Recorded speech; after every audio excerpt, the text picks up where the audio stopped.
I'd like to welcome everyone to the second Landesman lecture, which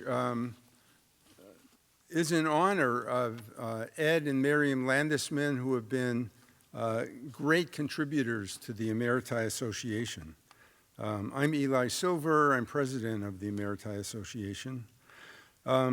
These lectures emphasize excellence in research and teaching in science and mathematics. Ed Landesman is a professor emeritus of mathematics at UCSC. He earned all of his degrees at UCLA in math. And during his career at UCSC, he was honored with major teaching awards. The UCSC Alumni Distinguished Teaching Award, Phi Beta Kappa, Northern California Excellence in Teaching Award, Mathematical Association of America Distinguished Teaching Award. He was one of 3 professors in the United States to receive the Deborah and Franklin Tepper Hymo National Award for Distinguished University or College Teaching from the Mathematical Association of America. His record is distinguished in pure mathematics research, but he also did research in math education, emphasizing the use of technology for teaching and learning, and played a major role in the creation of CalTeach, which he and Miriam continue to support. Miriam Landesman earned a bachelor's degree in math from the University of Chicago and master's degrees in math and education from Stanford. At UCSC, she taught in the mathematics and economics departments, and her university teaching was recognized with a number of honors, including Social Science Division Golden Apple Award for Distinguished Teaching, Faculty Senate Teaching Committee Award for Innovation in Teaching, 3 Alumni Association Student Council Favorite Professor Awards. And more recently, she was the education lead for NASA Smart Skies, and for that she received a FAA recognition for excellence and outstanding accomplishments in aerospace education for America's youth. We thank the Landesmans for all of their support and their support of this lecture series. And tonight, we're pleased to have Enrico Ramirez-Ruiz, who's professor of astronomy and astrophysics, poet Jasmine Schlafke, and singer August Lee Stevens, who will present a talk entitled Ancestral Matter, Shared Humanity Beyond Borders and Labels. And to introduce the speakers, I'd like to ask Patty Gallagher, who's professor of theater arts, to come up and do the introductions.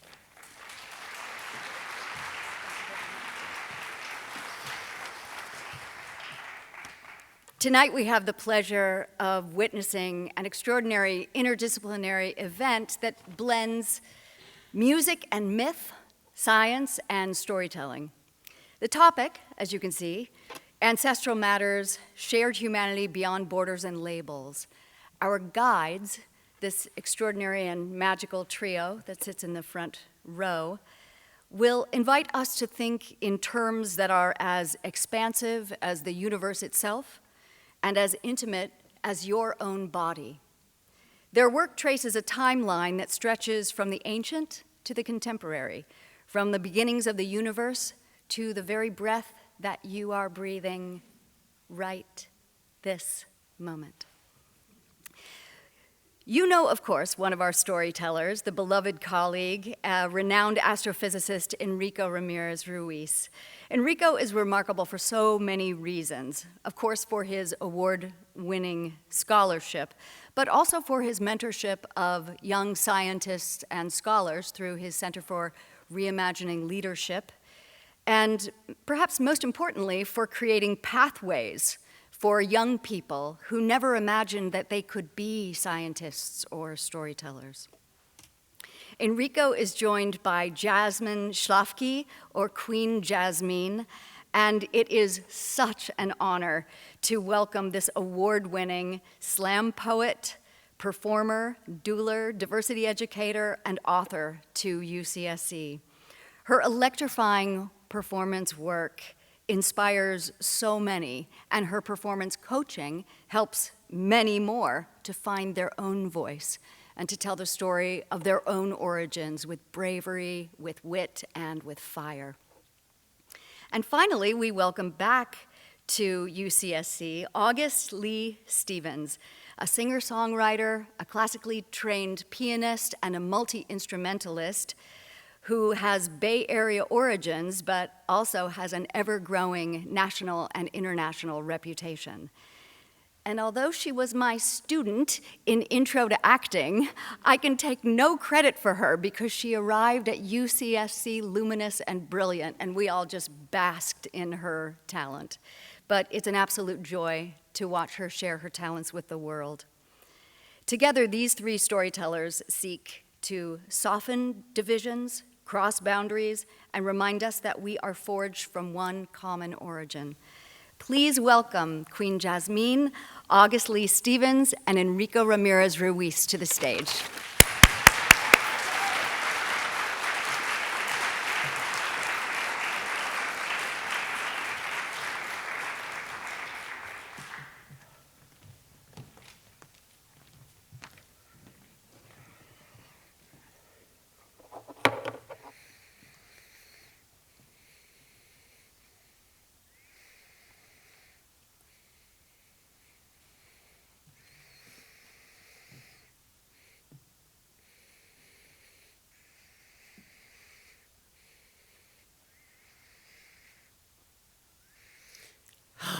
Hello. Will you all take a breath with me? Here we are. I wanted to explore the creation stories that have been told for thousands of years about the sky. And I wanted to look through a lens of different cultures and try to reveal common threads. We start out in the Congo. So here we are. She embodies praise, dances full of worship in the smoke near the flame, her limbs expanding like blooming flowers, flaring to the music within her. Barefoot percussion, an extension of heartbeat, she stood where the earth still whispered its first language, before names, before borders, before anyone thought to map the sky. She was not called creator, not crowned, not worshipped. She was just woman, with fire cupped in her hands. She did what women have always done when handed emptiness. She breathed life into it.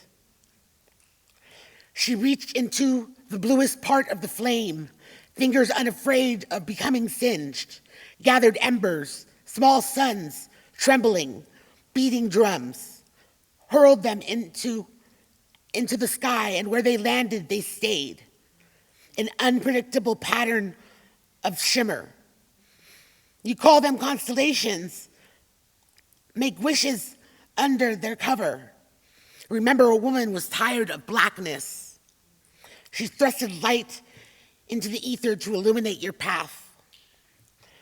Her praise sewed the embers into the thick quilt of the night, gave life to a glowing, floating ocean over earth. One woman's fearless hands lit the heavens for all of us. So, as I explored this creation story in the Congo, I felt called to write this. A little exercise of self-love. In the beginning, there was a black woman, soil-stained skin, rich and lush. She is origin, bloodline that traces back to the first life. She is evidence of survival, resilience alchemizing carried pain, grabbed music as companion and dances full force. Strength pushes her forward, whispers keep going, shoving her down the path. She doesn't complain, learns to tolerate the master's whip, never breaks for white gaze. Hallelujah to black women and girl, miracle escaping the odds. I worship black creation, evidence where answered prayer, an inherited craving for freedom we can touch. Thank you.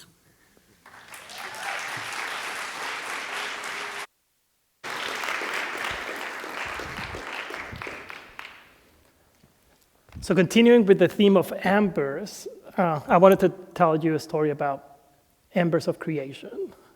And these embers are unusual, so not all stars burn the same. Most stars, like our sun, they're quiet, steady, and incredibly patient, and they last for billions of years.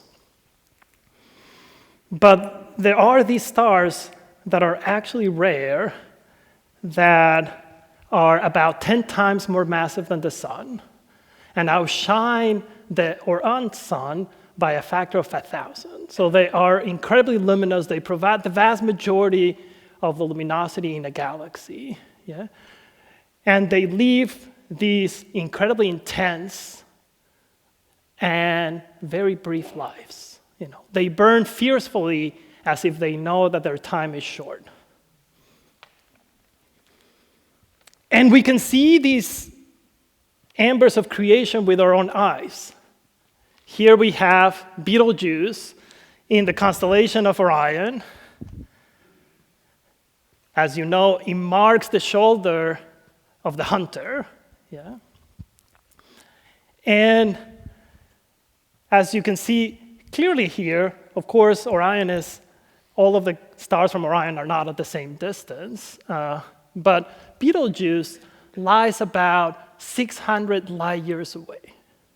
Yeah? So you can think of it as light is been traveling before humans had telescopes, but long after our ancestors start telling stories about the sky.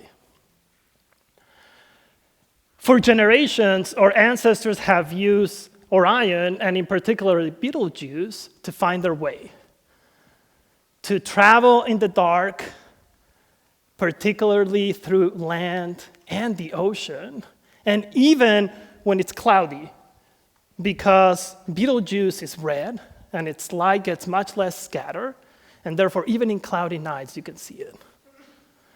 Now, you can see of Betelgeuse standing there still, but really is nearing its end of its lifetime. And it's actually ready to return what it's made in its interior to the entire galaxy. And tonight, I want to relate our own human existence to the lives and deaths of these very massive stars. These stars, as we talked about, burn incredibly fiercely. Yeah? They only last tens of millions of years, so that for cosmological times is incredibly brief. Yeah? And in their interior, they synthesize elements that are essential to life, essential to us. Yeah? And I'm going to try to guide you through the genealogy tree of some of the atoms in our body. Where did we come from? And I have selected one of the most important elements, oxygen. As we said, we're going to do some breathing exercises today. Why? Because oxygen composes the vast majority of our body. 65% of our body mass is oxygen. If you think about it, you have 10 to the 27 oxygen atoms in your body. You have many more atoms than grains of sand in the entire Earth. You have more atoms in your body, oxygen atoms in your body, than stars in the universe all put together. They're incredibly numerous, and hopefully at the end of this lecture, if they can whisper to you, you'll know the journey that they have taken to get to us. So I'm going to guide you through how both the oxygen is made and how the oxygen is basically sparsed away in the universe in what we call a supernova explosion. So what you're seeing here is a star like Betelgeuse, very, very close to the end of its lifetime. And we're going to go deep and deep into its interior. As you know, our own sun battles gravity by burning hydrogen into helium. But these massive stars don't stop there. They go all the way to burn into iron, which iron is the most stable nuclei in the universe. And once their cores get filled with iron, gravity has won the battle. The cores have no other choice but to collapse. So what we're going to do is we're going to go into the journey of the center of Betelgeuse at the moment of collapse. So what's going to happen when the object collapses, rather than collapse into a black hole, it actually collapses into a neutron star.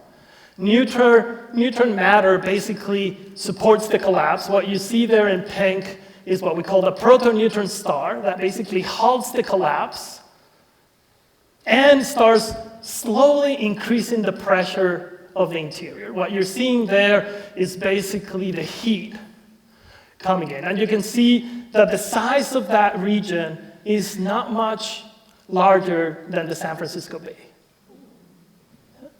You have temperatures of billions of degrees, and the agents that carry the energy here are not photons but neutrinos. And neutrinos are able to couple some of that energy to basically stop the collapse. And all the oxygen atoms that the star has synthesized are going to be ejected in what we call a supernova explosion. All of this took about a fraction of a second, what you're seeing, all of this collapse.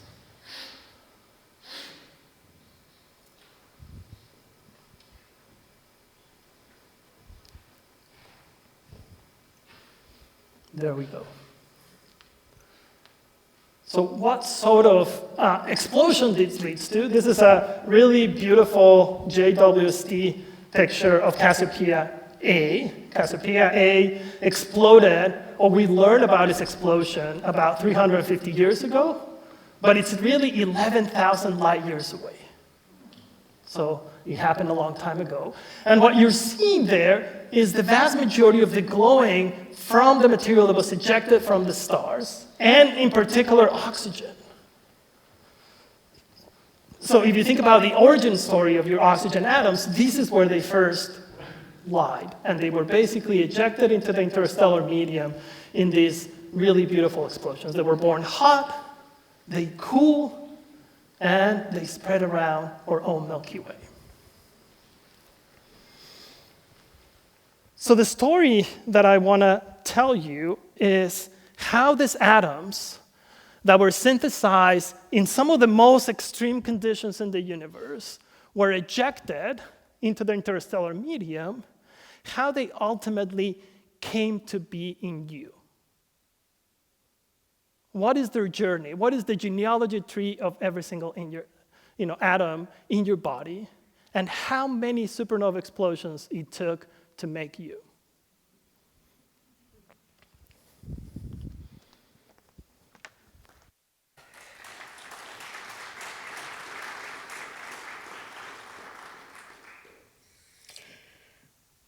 We're going to travel into ancient Greece. Hera was nursing Hercules, half god, half human.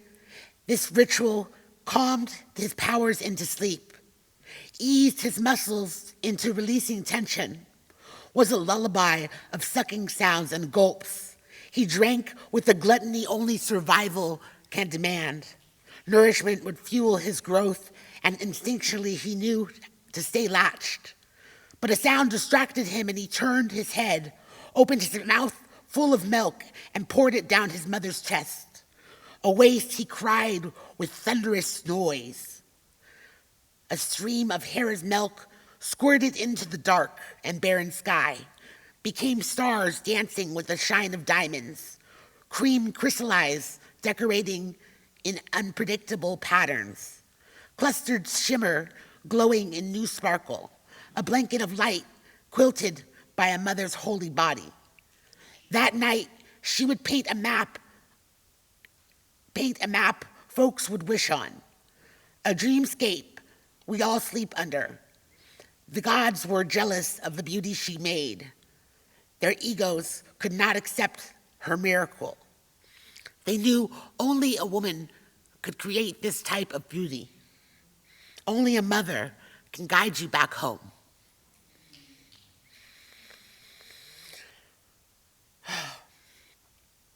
So as I visited this story, I was inspired by mothers and motherhood. And so I wrote this. My pronoun is mother. Builder of home, not house. I feed comfort, heal, protect, care as instinct, intuitive knowledge.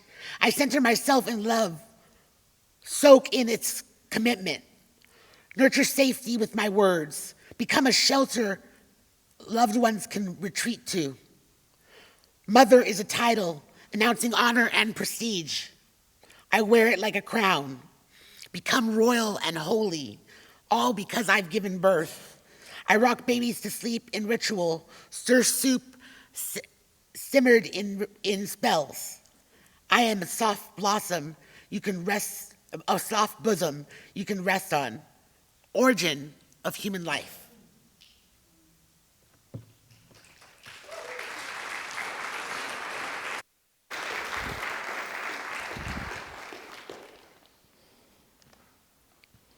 So what about the journey of those atoms? And I think as Jasmine took us to the Milky Way, I wanted to kind of think of this simulation as what's happening in the Milky Way. Yeah? You have a disk, you have these fountains of gas, and all of that is actually driven by supernova.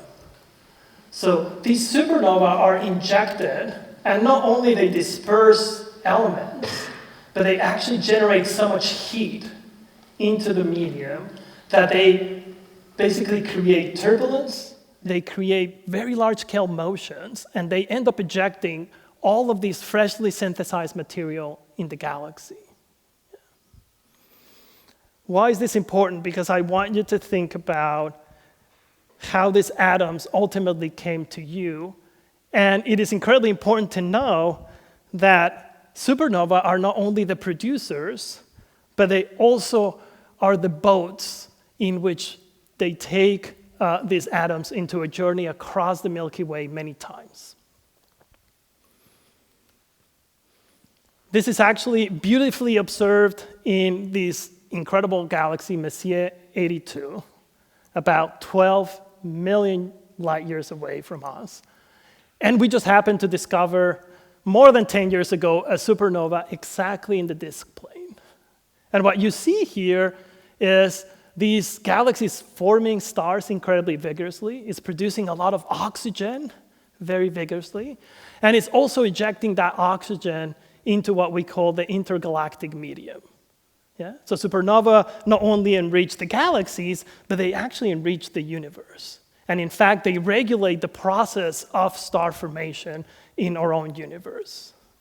So if you were not grateful to supernova, you should be very grateful to supernova.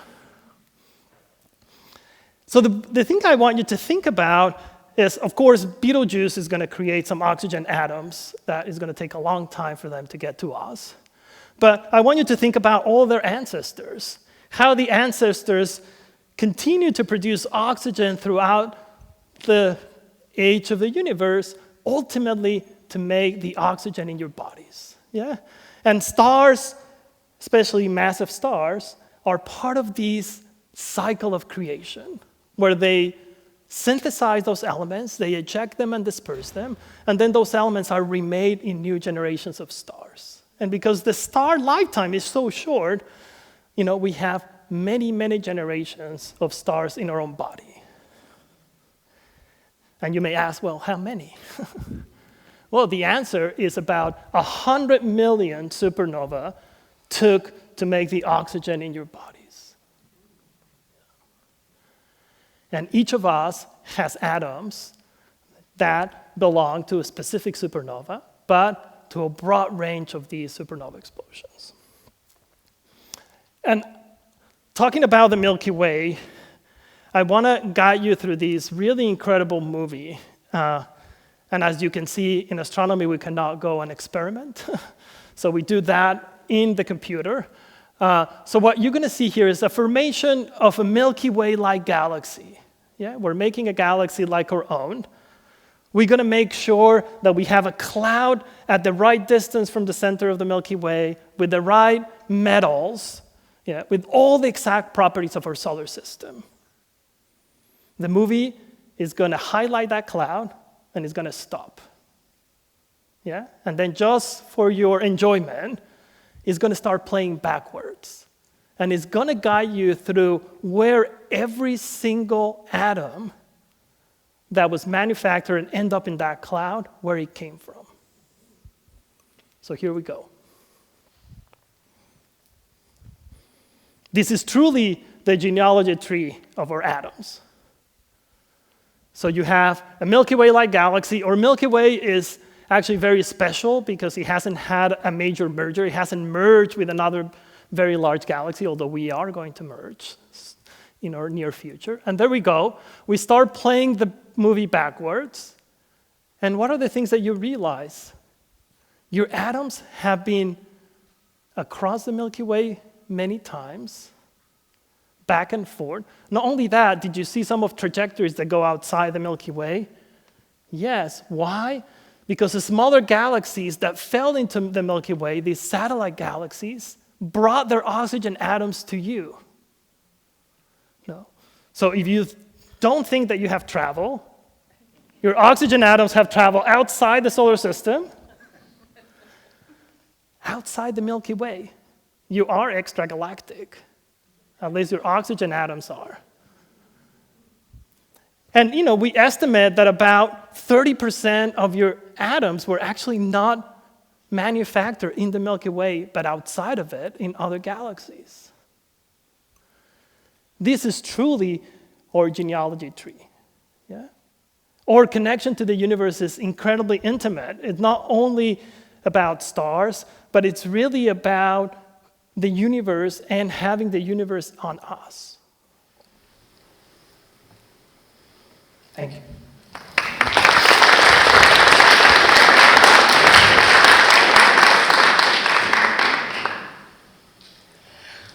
I want us all to think of a woman we love. And on 3, we're just going to say their name, okay? 1, 2, 3. Valerie. Women, I come to realize in these creation stories and feel so strongly that women are our origin. They're where we came from. And in this story, we're going to travel to the Haudenosaunee people. And and here's the story of Sky Woman. Sky Woman blew wind filled with life force that spun the planets, shot shooting stars like arrows. In her boredom, she would make stars and throw them into the sky. She moved ocean waves in and out in a heartbeat with the pearl white moon. Sky Woman was covered and lonely. She was over predicting the moon's phases, greeting the sun, decorating the sky with stars. She yearned for a love that never leaves. The Great Spirit answered her prayers by filling her womb with 2 young, an intention that she'd never be alone. Longing for more than the dark of night, she dove into a hole in the sky, landed on a huge turtle's back. The shell floor was empty, void of life and vitality. She asked nature's creatures to collect dirt from the sea's floor. One by one, they tried with no avail. A brave muskrat enlisted for duty. surfaced the water where assumption didn't believe in him. Sky Woman enclosed the border of the shell with soil, breathed life into it. It spread into mountains, valleys, rivers, plants, and rocks, blossomed into a living and breathing place. Her children would populate the island, make humans with spirit's assistance. Our origin was spun from Sky Woman's loom. The magic only women can carry becomes a foundation holding our weight. Illuminated sky, a treasure chest full of gems. Sky Woman's boredom evaporated into the clouds. Nature became her muse during every changing season. It was a home overflowing with comfort, holding life like a baby, making art of her sky.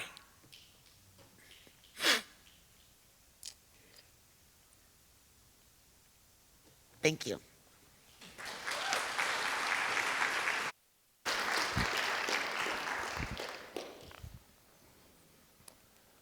So as we come back to Earth and we reflect on the journey that our atoms have done, I thought to take a minute for us to take a breathe together. So 1, 2.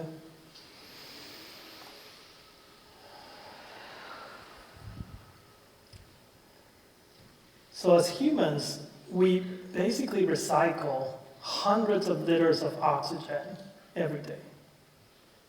What does that mean? That the oxygen in your bodies, the oxygen that you were born with, is no longer with you.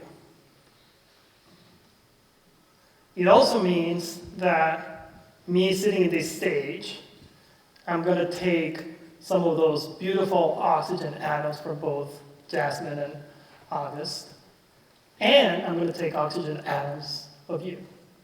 So all your life history, all you have loved and your love for will come with me. Yeah. So when we think about that recycling of oxygen atoms, we should think about our own atmosphere. Why? Because our atmosphere is fairly static. It doesn't really lose a lot of oxygen. What does that mean? That we are constantly recycling those oxygen atoms. You're like, okay. So we don't only in our bodies have cosmic history, but have human history. Not only that, all of the species that have lived in the surface of the earth, we share atoms with. And remember how many atoms we have. We have 10 to the 27 atoms. So then you can ask, well, how many atoms do I have in my body that circulated inside someone that you deeply admire? Well, the answer is that in your bodies, you have 100,000 atoms that one belong to bell hooks. Yeah. And you can choose your own genealogy tree of human history in your bodies. You should not listen to some of the atoms that have been in people that you don't want to share some perspectives. But in some ways, that constant recycle that we talked about in the universe continues until today. And will continue after we're gone. Yeah? We are all donating our oxygen atoms for the next generations and hopefully a better planet, but we're not doing a very good job with that. So I wanted to end with a myth when Jasmine and I were thinking about this lecture. I thought a lot about this story that my grandfather told me that I traced back to the Chichimeca myth. My grandfather was from Mexico, from Zacatecas. The Chichimecas are the descendants of the Olmecas. If you've ever seen these huge stones, carved stones, and you look at how small their noses are, you can tell that I'm the descendant of those small noses. And what that myth basically says is that when you're conceived, your essence comes rushing towards you. But in its journey, it actually breaks into a very large number of pieces. So my abuelo used to say, well, when you regain consciousness, you are going to feel incomplete. We all have felt that. We continue to feel that. And it says, but this is really an opportunity that you've been given. And I said, okay. Because those atoms, is not that they were scattered into the floor and you have to go and pick them up. Yeah? They fell into other people. And that means that in your journey, you're going to meet people that are going to have these incredibly large pieces that are going to make you feel more complete. But ultimately, in your journey to being a complete human, you have to realize that every single individual has a piece of you. And if you don't approach them with kindness, thoughtfulness, and humility, you're going to be missing out of your own self. Thank you.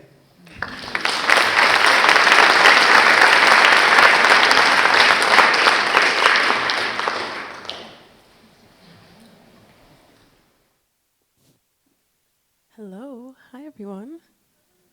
Thank you so much to Enrico and to Jasmine for having me today. I am really honored to take part, and I especially love being able to take part of performances that aren't necessarily traditional, but I think it really highlights the fact that there's so much interconnectedness through the arts and through sciences, and then with the theme of tonight, through us as people in our shared humanity. And so I'm excited to share the two songs that I have with you today. In the theme of shared humanity and just recognizing the connections that we have, whether it's through the atoms that we share or whether it's through the experiences that we share.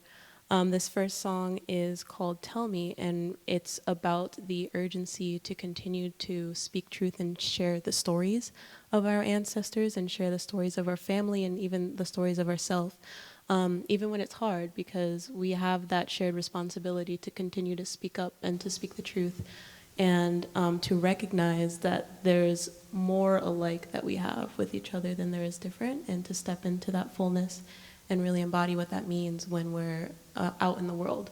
So this song is called Tell Me.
They say change is a sign of the times that are coming.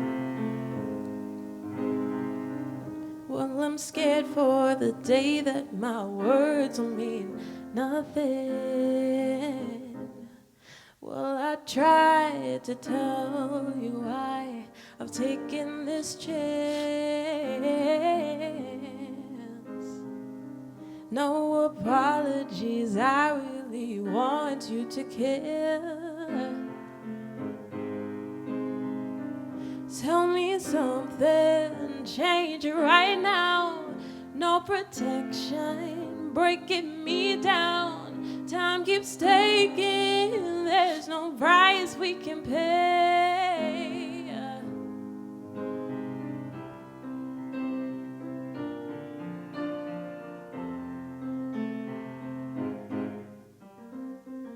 All these visions of violence in my head, it's twisted. Oh, tell me honestly how you dream if you don't listen. Well, I've tried to change your mind, but I think it's swayed. Ooh, no apologies, I really want you to care. Oh, tell me something, change it right now. No protection, breaking me down. Time keeps taking, there's no price we can pay. Oh, tell me something, change it right now. No protection, breaking me down. Time keeps taking, there's no price we can pay. Well, don't you make it hard, hard on me, hard on me. I'm walking far.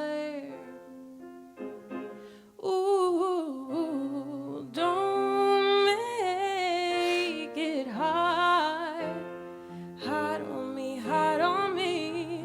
I'm walking far. Oh, oh, oh, oh, oh, oh, ooh.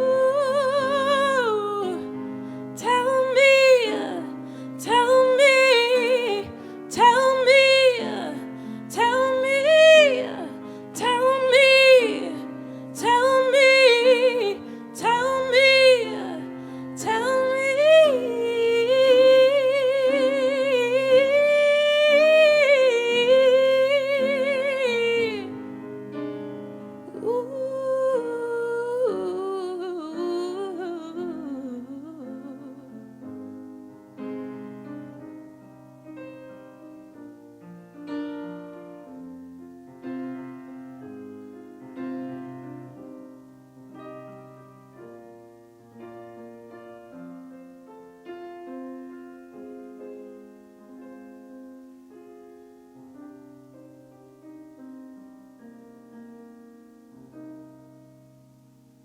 Thank you.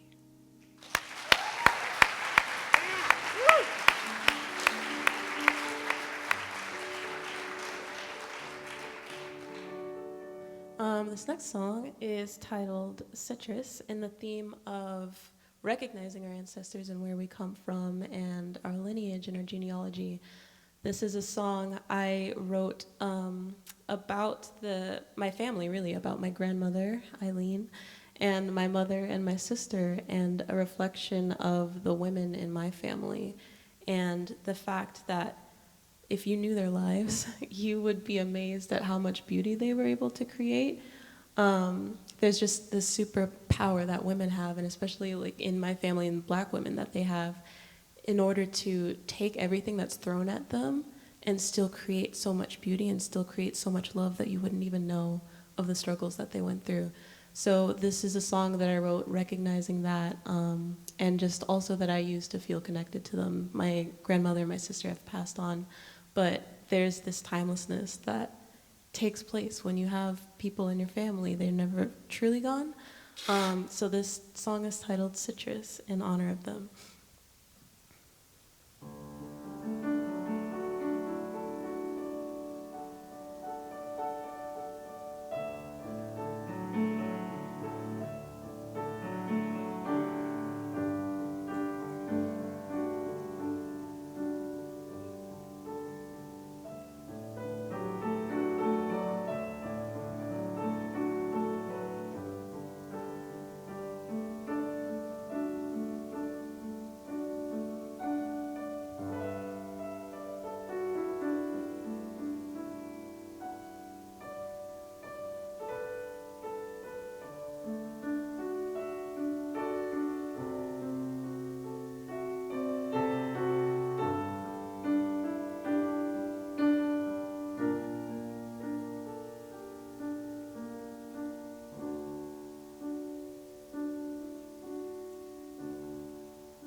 Mama didn't raise no fool.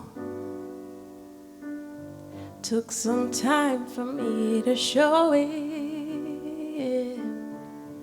Running around, can't tell me what to do. I got caught up in the moment. No one's got a smile like Eileen. Hope I end up just as steady. Took the pain and made it clean. She really knew how to make it. Oh, you could make it all smooth like water, sweet like citrus running down your skin. I wanna take some time to know ya. Oh, won't you please let me come home again? Don't really mind the change. Ooh, we run in circles, it's the same. You can hold on to that heavy weight. Oh, just let the past be the past, and you learn how to make it smooth like water, sweet like citrus running down your skin, down your skin. I wanna take some time to know ya. Oh, won't you please let me come home again? Oh, well, no one ever told me, no one ever told me to take old things and throw them in the water. Said no one ever told me, no one ever told me to take old things and throw them in the water. Smooth like water, sweet like citrus running down your skin, down your skin. I wanna take some time to know ya. Oh, won't you please let me come home again? Smooth like water, sweet like citrus running down your skin, down your skin. I wanna take some time to know ya. Oh, won't you please let me come home again? Oh, smooth like water, smooth like water, smooth like water, smooth like water, smooth like water, smooth like water, smooth like water.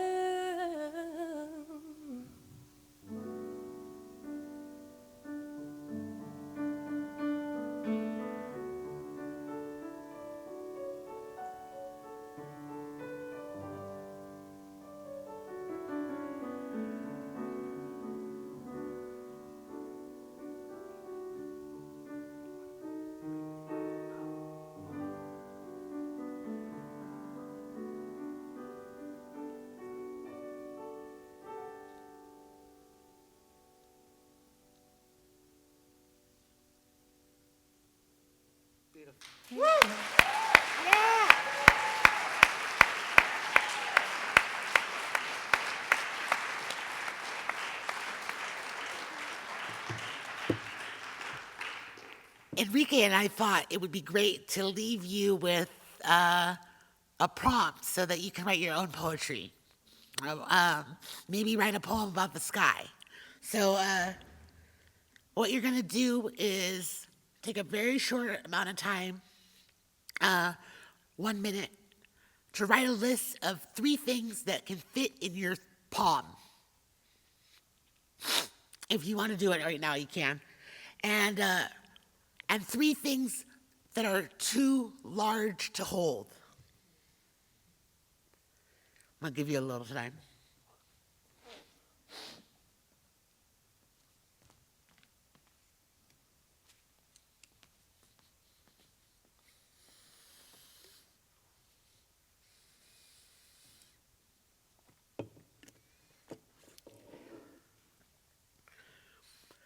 these short lists will become your metaphors. So if I was writing a poem about the sky and used this exercise, I might say each planet is made of a hot rod made of scrap metal, glowing like 1,000 fireflies. Or I might say the sky is a cup of black coffee dissolving sugar cube-shaped stars. Or I might say, I wear a ring to marry the sky. So use these objects, big or large, to create a metaphor and write your own poem. We love to write more poetry, and yeah. I also want to say that although this is a prompt, a skeleton of sorts, there are no rules to poetry. Write your heart's desire. Tell the truth on a page. Thank you.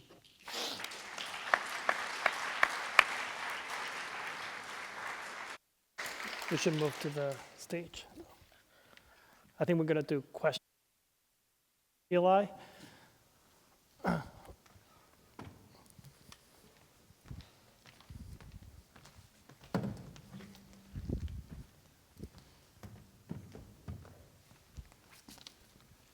Well, thank you so much. That was so awesome.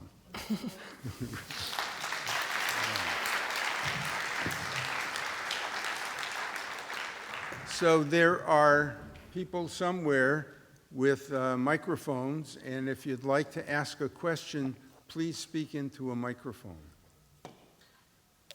There's one. And Ed has a question way in the back.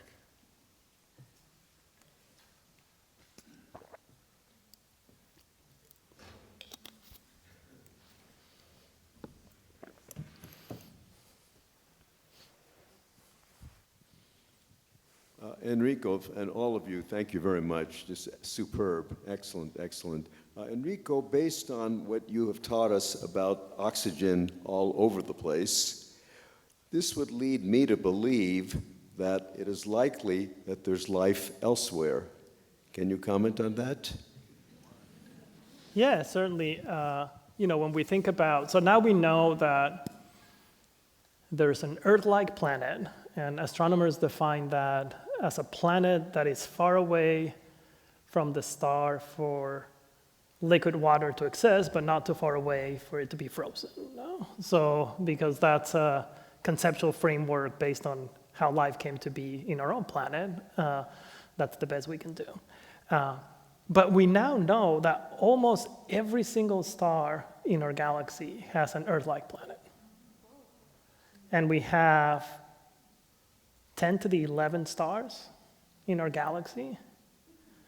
So, the possibilities are so vast that I'm convinced that, of course, there's life in other planets. The question is also how brief our life has been in a way to communicate with each other. And that basically begs the question whether or not we'd be able to have the time to communicate with others. But as you well know, mathematically speaking, the possibilities are so vast. And I'm sure that biology will find various ways of giving rise to life in, even without water. But.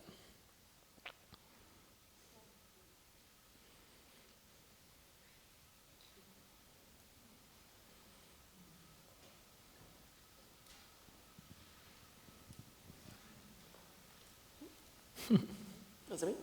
Oh, sick. Okay, this dangerous microphone. This microphone is very, very hot, y'all. I have a question for Jasmine.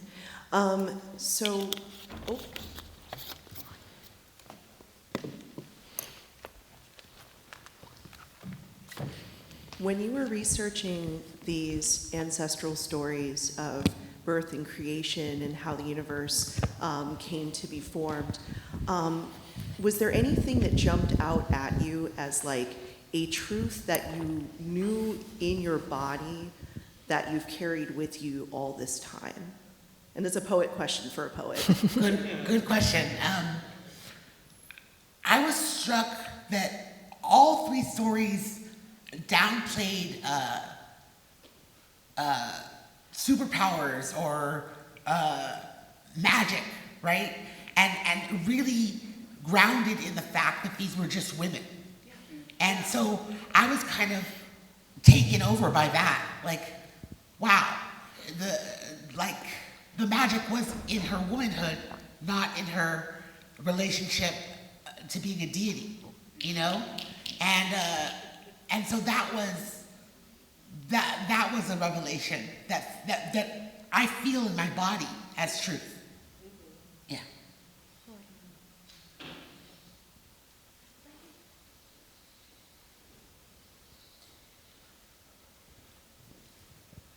Thank you so much for this evening. I have an origin question for the three of you. How did you all meet and come together in the same space to produce this? Well, me and August met today. Yeah. And I would say Enrico, he creatively courted me. And he had seen my poetry and looked at my videos and found a friend that had my number and gave me a call and invited me to do this and gave me lots of praise, ridiculous amounts of praise. And yeah, and has become a dear friend, so yeah. Similar story, really. I think there was there was an event. Was it 2 years ago now? The Pajaro. 2, yeah. I think that was 2 years ago now. It feels like 3, but I think It was feels 2. like a while ago. It was in the Corey Amphitheater around 2 years ago for one of Enrique's events, and I sang a song there. And I think you reached out to Ayo as well, and were able to get in contact with the manager and everything. And I'm a UCSC alumni, so I was excited to come back. Thank you. Yeah, Banana Slugs, Merrill College. But I was excited at the opportunity to come back, and then had a phone call with Enrico, and he talked about, it was really the story, the origin story that you spoke about with your grandfather that I was really moved by, and then explaining, he gave, I don't know if this was a spoiler, but he gave a little bit of a preview of what you were going to say as well. And like I said earlier, I love being able to participate in these events that aren't traditional, just a straight music performance or traditional, just a lecture, but it incorporates all of the different ways that people learn and take in information. And so yeah, that's how I got here. Yeah, so Ayo Banjo, who's a former alumni, was kind of the conductive filament that unite us. But yeah, I'm just so honored to have the opportunity to share the stage with you both, and you're just so talented. So.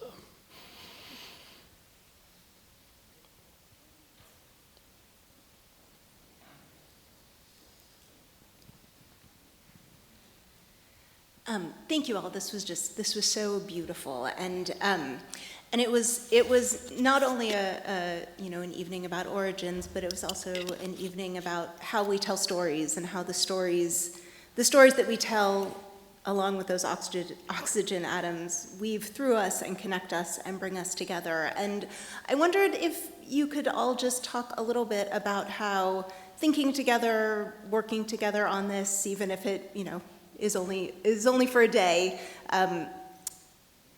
It helps you think differently about how you tell stories, about why you tell stories, about the ways that stories can and do matter.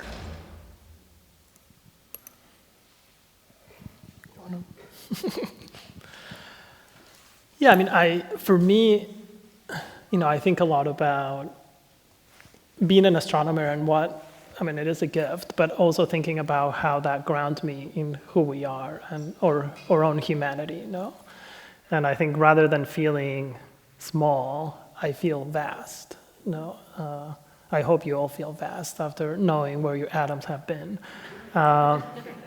And to me, that's incredibly important to really center our humanity, center who we are. Ultimately, we are the ones seeking knowledge, creating knowledge, but we cannot do it in isolation. We have to do it together, and we have to do it in harmony. And knowledge has so various ways of knowing. And so for me, kind of having the opportunity to think about, how to structure the evening. And, basically Jasmine said, this is my view. I've been touched by these poems. Can we create a narrative around them? And I said, yeah, for sure. And I just thought it was really beautiful. And I was very touched by the fact that you wrote so much poetry for this evening. It was really beautiful.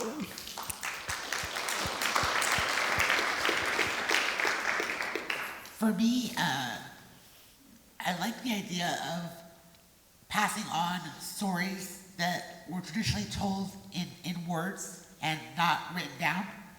Ancient wisdom that was carried on. I love that idea that I can add to that and put my own spin on it. And I also, I'm going to say it again. I just want to ground where I'm coming from as a storyteller in womanhood, in mothering, and that's where I want to be. I think I enjoyed how open they were with creating this. They gave me the outline of the event and then some of what they were speaking about, and I love the opportunity of being able to bring in my stories or music in new contexts and see, again, how we're related, because even though the reason I wrote this song might have been very specific to me, when I heard Enrico share and when I heard the poems that you would share, I was like, well, I can relate to this. And I think that was kind of the spirit behind the whole event, is just highlighting how we are all connected. So, yeah, that's, yeah. I also love how, as soon as you knew that there was a grand piano on stage, everything is just like, I'm going to forget the guitar. Yeah. I'm in. I have a keyboard at home, so they said grand piano. I was like, oh, great.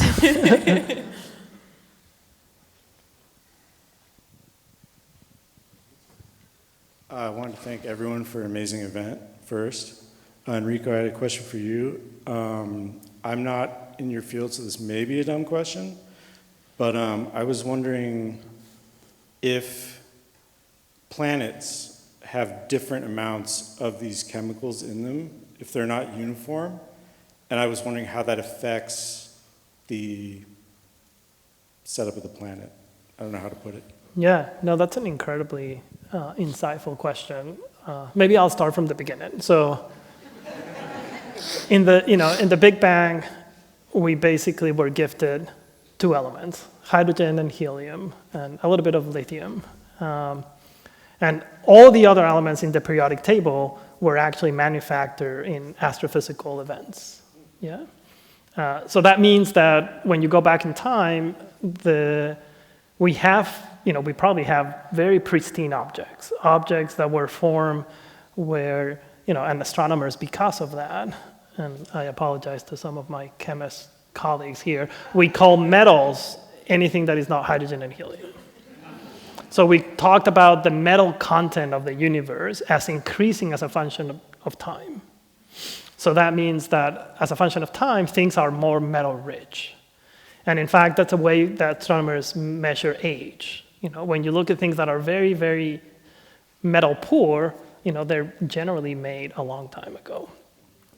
And something that happens in our universe, I think the oldest star that we have found has a metal content in iron, that it's 1 part in 100 million, the iron that the sun has. Yeah, so it's very, very pristine, very early.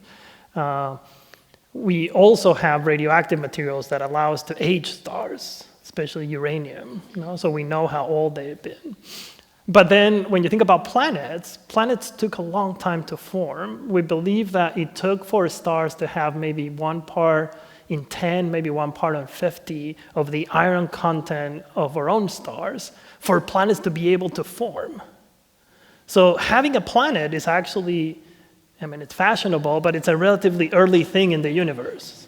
So that's something exciting. The planet just came to be relatively recent. And now, something that we also worked on is exactly the question that you ask is like, well, what happens if two stars have a little bit different content? And I am obsessed with very heavy elements, in particular uranium and thorium. And we see that stars vary in their composition of uranium and thorium for a factor of 2 or 3. And we actually think that if you have too much of that radioactive material, those radioactive material, even though they're a very tiny fraction of the mass of the universe, they power the internal source of the Earth. The Earth is powered by the radioactive decay of these elements. And if you have too much, we think, for example, planets would not be able to have a magnetic field.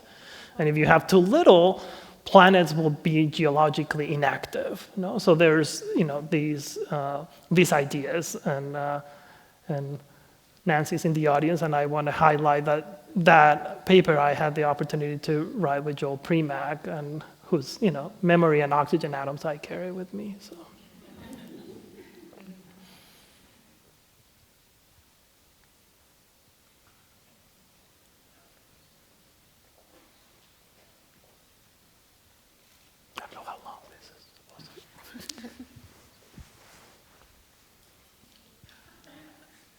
August, I would like to thank you for sharing your voice with us this evening. I was so touched, almost brought to tears by the song Citrus, and I'm curious to know how it is that you found your voice spiritually, musically, and creatively as a poet myself. And a bonus question, are these songs on Apple Music? 'Cause I need to download them immediately. Thank you. Wow, that's a good question and a hard one to answer. I think the process of I think it's an ongoing process, honestly, finding my voice. And the practice that I've been putting into place is just sitting with things until they feel, until I feel like it's truthful.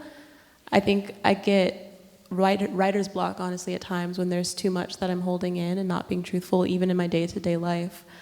Someone says, how are you? And you're like, I'm fine, because you just want to be polite. But even that builds up over time, and it gets hard to be able to access the true emotions or the thoughts behind it. So the practice I do is trying to be as truthful as possible, and then that helps me find what I want to say in the music.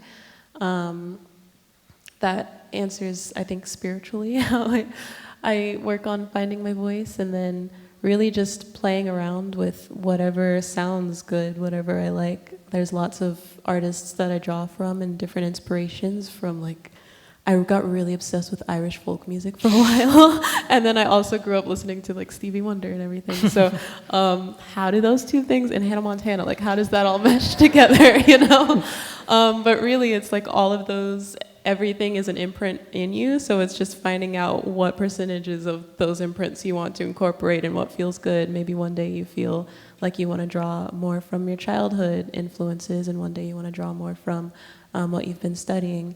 So I think really just playing around with everything that feels honest to you until something comes out of that. And then even with that, it's an ongoing process. I change my songs all the time. I don't think they're ever done, really. I love like recontextualizing them and playing with the instrumentation and everything. So yeah, and they are available on all platforms. So thank you. Yeah.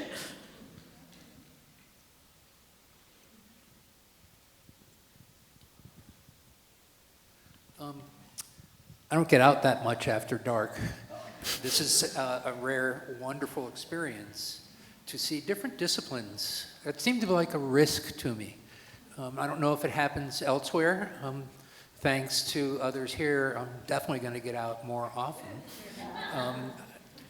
The question thus is, does it feel like a risk to you to bring your different disciplines to one stage and share them and open them to each other and, of course, the audience? And lastly, kudos. This is fantastic. My brain is swirling for things to talk to my wife about later on. Well, for me, this was definitely different territory, new territory. But I don't know if risk really encapsulates what it is to me. It was an opportunity to storytell in a different way. And I was eager to see where our knowledge would marry each other, and that's been a lovely surprise. I think that was just so well said, honestly. Like, that perfectly encapsulated everything. There was a sense of nervousness just because it is a different format in a different space. And I'm like, will I be interesting to people from NASA and like astrophysicists? But like Jasmine said, it's also a new opportunity. And I love, like I said earlier, just being able to recontextualize everything. And everyone was so welcoming and just excited about the event that the excitement took over. So. Yeah, I do feel that in academia, sometimes it feels too contained, and it's difficult for people to get out of your comfort zone. And kind of thinking about like doing this in front of some of my colleagues was a little daunting. But I don't think it was a risk. I felt like it really felt a gift for me to have the opportunity to share the stage with you both. And I knew how incredibly talented they were, so I just felt that in whatever direction we were going to end in a really caring and thoughtful place. I was a little worried because we didn't converse, as deeply and as long, and we both kind of felt like, yeah, we can do this. And I remember I said like, oh, you like this run of show, and I think does it capture beautiful conversation that we had, which was just incredible. And then a little heart emoji. And I'm like, okay, I guess we're doing it, so.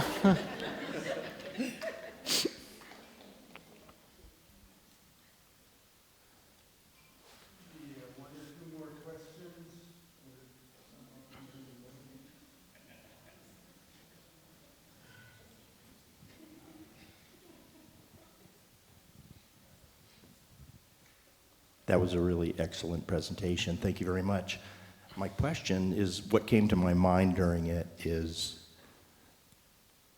based on all the different arts and sciences on the stage and some of the discussions about origin and sharing of atoms, and I was wondering what your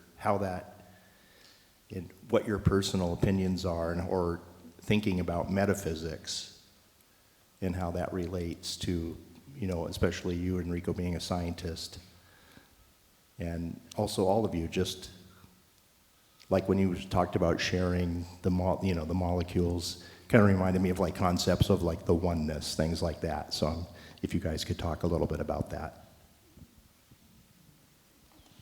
Go ahead.